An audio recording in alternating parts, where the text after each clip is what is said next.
Donc, pour charger un condensateur, nécessairement, ça nous prend de l'énergie pour arriver à déplacer les électrons d'un conducteur à l'autre.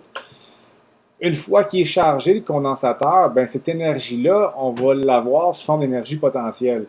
De sorte que si on s'en sert par après dans un circuit, l'énergie peut être libérée dans le circuit sous forme de courant, par exemple.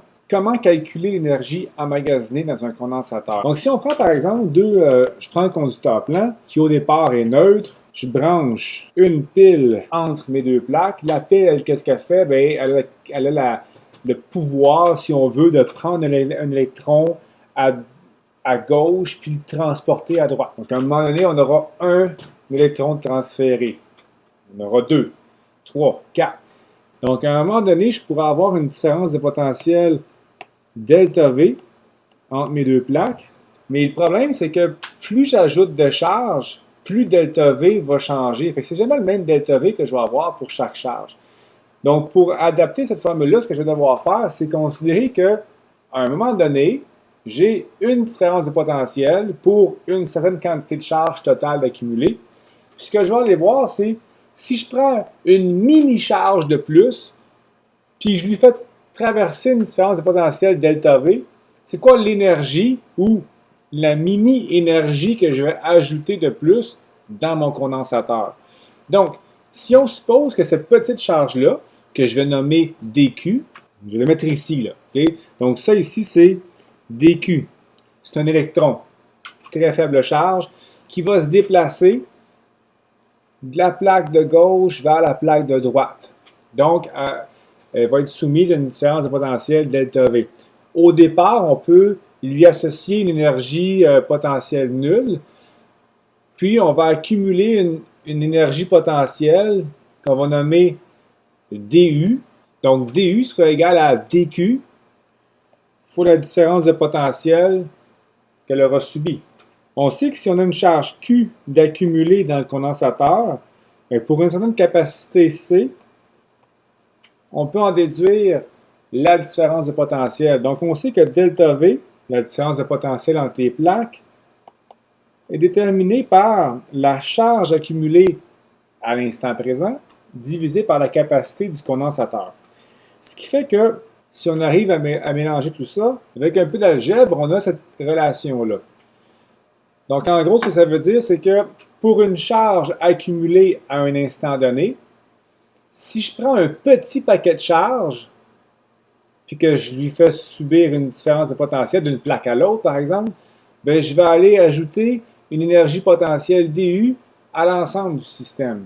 Mais évidemment, tout ça, ça part au moment où, au départ, je n'ai pas de charge, puis à la fin, je me rends jusqu'à une charge totale qui est Q.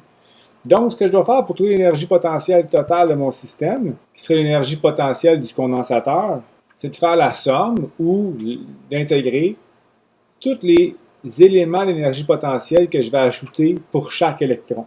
Évidemment, ce que je vais faire, c'est que je vais intégrer par rapport à la charge. Donc, au départ, j'ai une charge nulle. À la fin, je vais avoir une charge totale qui est, appelons-la, Q majuscule. Donc, l'intégrale de Q dQ, ben, c'est Q carré sur 2. Donc, si on évalue les bornes, on retrouve l'énergie potentielle de mon condensateur. Donc, si on utilise ici la relation avec laquelle Q égale à C delta V, on est capable de trouver trois équations équivalentes. Donc, quelquefois, ce qu'on peut faire aussi, si on prend la formule 1,5 C delta V carré, puis qu'on prend, par exemple, le condensateur plein, ce qu'on peut faire, c'est déterminer la densité d'énergie par unité de volume. Donc, si on prend un condensateur plein, en fait, le volume qui contient, si on veut, l'énergie, ben, c'est le volume du condensateur. Le volume, c'est ce qui sera en bleu ici, là. Donc, ce volume-là ça correspond tout simplement à l'aire des plaques fois D. À ne pas confondre avec le potentiel V. Ici, on parle du volume du condensateur. On sait aussi que pour une distance D entre les plaques, je vais toujours avoir la relation qui relie le champ électrique et la différence de potentiel. Okay, donc, D étant ma distance entre mes plaques, puis E, l'intensité du champ à l'intérieur du condensateur. Donc, si je prends ma formule du haut, on a comme capacité pour un condensateur plein et on remplace delta V par ED. Là, ce qu'on peut faire, c'est mettre le produit AD en évidence. Ce qu'on remarque, en fait, c'est qu'on fait apparaître le volume. La densité d'énergie électrique, en fait, ce que c'est que si je prends cette énergie-là puis je la divise par le volume du condensateur, il faut que je prenne un U minuscule.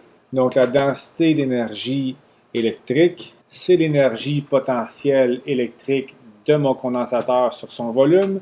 Donc, c'est tout simplement cette expression-là. Donc, 1 demi epsilon 0 E carré. Donc, on vient d'enlever la dépendance là, de la géométrie du condensateur. Là. Donc, évidemment, la densité d'énergie est indépendante du volume du condensateur.